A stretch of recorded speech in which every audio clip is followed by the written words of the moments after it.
So, the title of our little series this week is going to be the 2-year anniversary and commemoration of our book, Reflective Meditation, Cultivating Kindness and Curiosity in the Buddhist Company. It was initially published May 26, 2023, so tomorrow would officially be the anniversary. And really, the question now in my mind, and that I'm going to explore in my talk and with you, is how does the book live on? Um, how does this 2-year-old live on? And it's not by sales. That part's clear because they're basically non-existent. But I'm sure it lives on in other ways. And I'm sure some of these ways it lives on I can identify, I can know, I can talk about, but some of the other ways we never can know about. And, that's the curious thing I found from writing books in my case, but I'm putting media out in the world in, all its different forms is that you never know how it's going to impact people, or, who it's impacting, or you never get to know that, or most of that anyway. Um, but I can know more about how it kind of lives on for me, and you can know more about how it lives on for you, if it does live on for you, that is. Okay? So I'm going to do something a little different today. Like at the last 10 minutes of this our hour together, we're going to get a chance to just talk about how the book lives on or our impressions of the book. This doesn't mean you need to make your meditation go that way, and this doesn't mean you need to talk about that, but I'm I'm very interested. So we're going to do the last 10 minutes just a bit differently. So, first of all, for me, it was wonderful to write the book during the lockdown of the pandemic. It was really, it was really a great plan. Um, I feel like it softened the trauma of the COVID pandemic because there I was with this assignment almost because our New Zealand publisher, Tufri, asked us to write this book. So of course, we could have said no, but we took it up.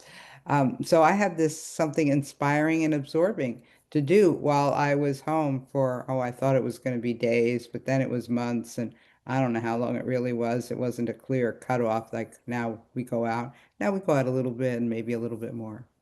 So, but my memories of the book of those months are not about trauma so much, but about writing the book.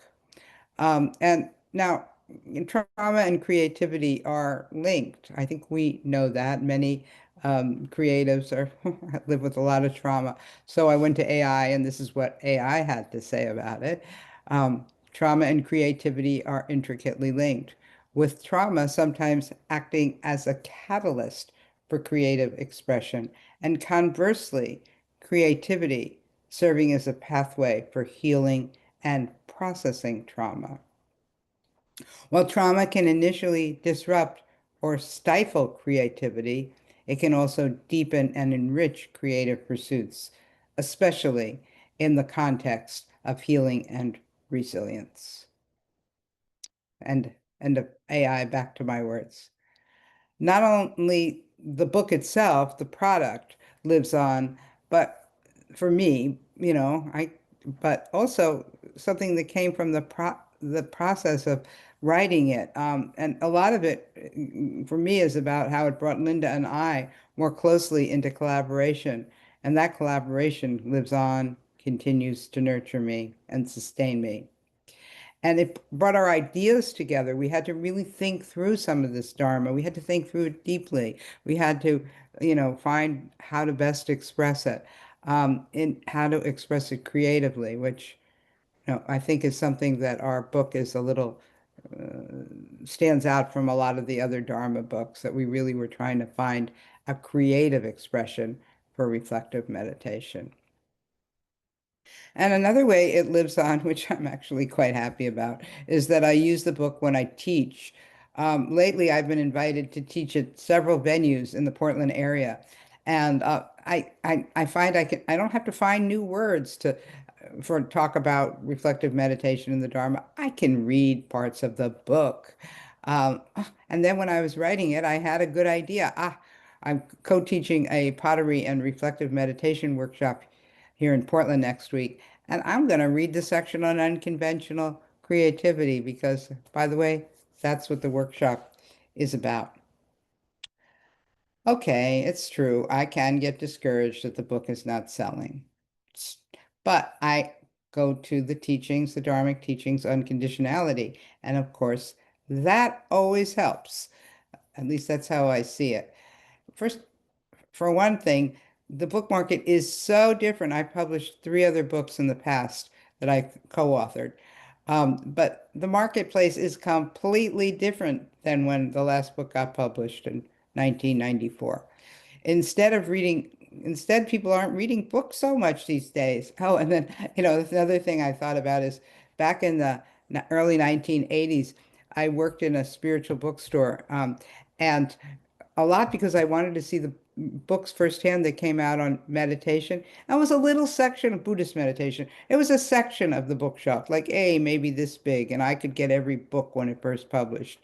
If we were to put, I don't know if we could fit them all in a warehouse, all the books on Buddhism now, maybe an Amazon warehouse, but not your average warehouse, because there's so many. Conditions have changed. Um, there's so much competition for our media consumption. And also, I think many of us might, be aware of this. I'm aware of this by reading about it, but I can perceive it, internally, that my concentration isn't what it used to be. And I think that's partly, they tell us it's partly because of the internet and all the stuff, the short bites we're bombarded with. Um, so that's part of it. So, but there's other good things that have come from writing this book. We have been interviewed on several podcasts, and actually, much to my surprise, I've really enjoyed that process. I really enjoyed talking to other, Buddhist teachers, for the most part, not completely, but people who obviously have an interest in spirituality, and who are really interested in what we're doing. And it was always been an enlivening conversation, each one different. So another good outcome, which was also unexpected, was the lack of response, sales and just response in general to our book have eroded my ambition. And that is a good thing, because ambition leads to striving, and striving's been described in what, sometimes translated as the cause of our dukkha, our pain, um, in the Four Noble Truths, or the Four Ennoblings, as we tend to prefer to call them.